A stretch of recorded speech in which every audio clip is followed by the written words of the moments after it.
Allah nous dit qu'il ne pardonne pas l'association et celui qui lui associe quelque chose ira en enfer éternellement. Cher, nous avions dit à part que si la personne se repent. Je n'ai pas compris, ya cher, jazakallahu khayran, si vous pourriez m'éclairer. Donc je rappelle que c'est la dernière question, jazakallahu khayran. Naam. Donc à part les versets où Allah subhanahu wa ta'ala a dit que Inna Allah la yaghfiru an yushraka bih wa yaghfiru ma duna dhalika liman yasha. Les versets où Allah ta'ala a dit que Allah ta'ala ne pardonne pas que on lui fasse l'association et qu'il pardonne à part ça à qui il veut. Il a dit aussi, je mets le verset ici, une seconde, taïb. Je ne peux pas écrire, attendez, je vais voir pourquoi je ne peux pas écrire. Voilà, maintenant je peux écrire. Il a dit aussi, ce verset, وَلَقَدْ أُوحِيَ إِلَيْكَ وَإِلَى الَّذِينَ مِنْ قَبْلِكَ لَئِنْ أَشْرَكْتَ لَيَحْبَطَنَّ عَمَلُكَ وَلَتَكُونَنَّ مِنَ الْخَاسِرِينَ. Donc il a dit ça à qui? Au prophète alayhi salam. Qu'est-ce qu'il lui a dit? En effet, il t'a été révélé à toi, Muhammad alayhi salam, ainsi qu'à ceux qui t'ont précédé, que si tu donnes des associés à Allah, ton œuvre sera certes vaine et tu seras très certainement du nombre des perdants. Donc écrivez numéro 1 si vous voyez ce que j'ai écrit. Donc ici le khitab, Allah Ta'ala parle à qui? Parle à sa meilleure créature, parle au prophète alayhi salam.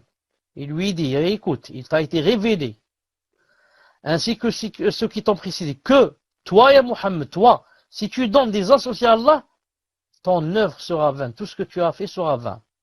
Et tu seras des nombres des perdants Yawm al-Qiyamah quand tu vas me rencontrer. Donc, qu'en est-il par rapport à nous? Comme j'ai dit tout à l'heure, c'est pour ça que le shirk, c'est vraiment le plus grand péché des péchés. Al-Muhim. La question, il a dit, mais je ne comprends pas, à part, lorsque j'ai dit, à part si la personne se repent. Je n'ai pas compris ça. Je vais te faire comprendre d'une façon très simple, bi'idhnillahi subhanahu wa ta'ala. C'est-à-dire que tant que tu n'as pas rencontré Allah Ta'ala avec le shirk, tu es mort sur le tawhid, Allah Azza wa Jal peut te pardonner tout ce que tu as fait comme péché, à condition que tu n'as pas fait, tu n'es pas venu vers lui avec le grand shirk. En d'autres termes,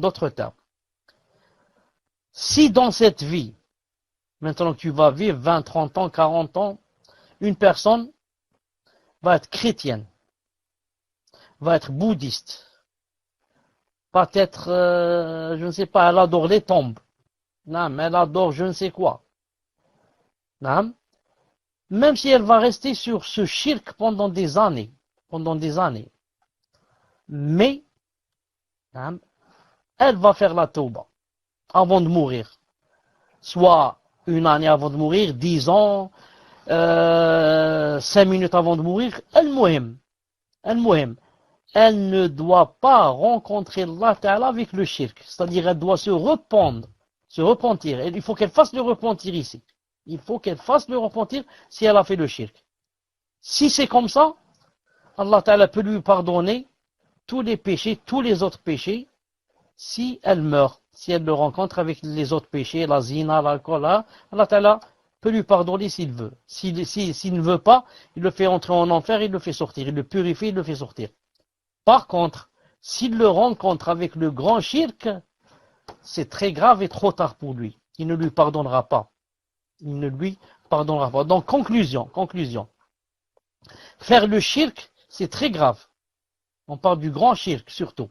Faire le grand shirk, c'est très grave. Mais c'est encore plus grave si on meurt avec le grand shirk.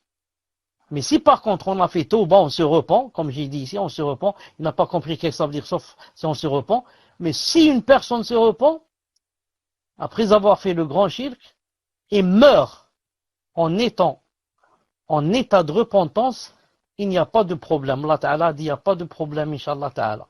Les autres péchés, ou bien je les pardonne carrément, ou bien, si je ne pardonne pas, je fais rentrer en enfer, je purifie la personne et je la fais rentrer au paradis. Mais par contre, s'il fait le grand shirk et meurt dans l'association, celui-là, il sera jeté éternellement en enfer et je ne lui pardonne pas. Mahmoud ibn Hassan demande à la personne si elle a compris ça, car c'est très important, sinon je lui réexplique, bi'idhnillahi ta'ala, j'attends un peu que tu me rendes la réponse.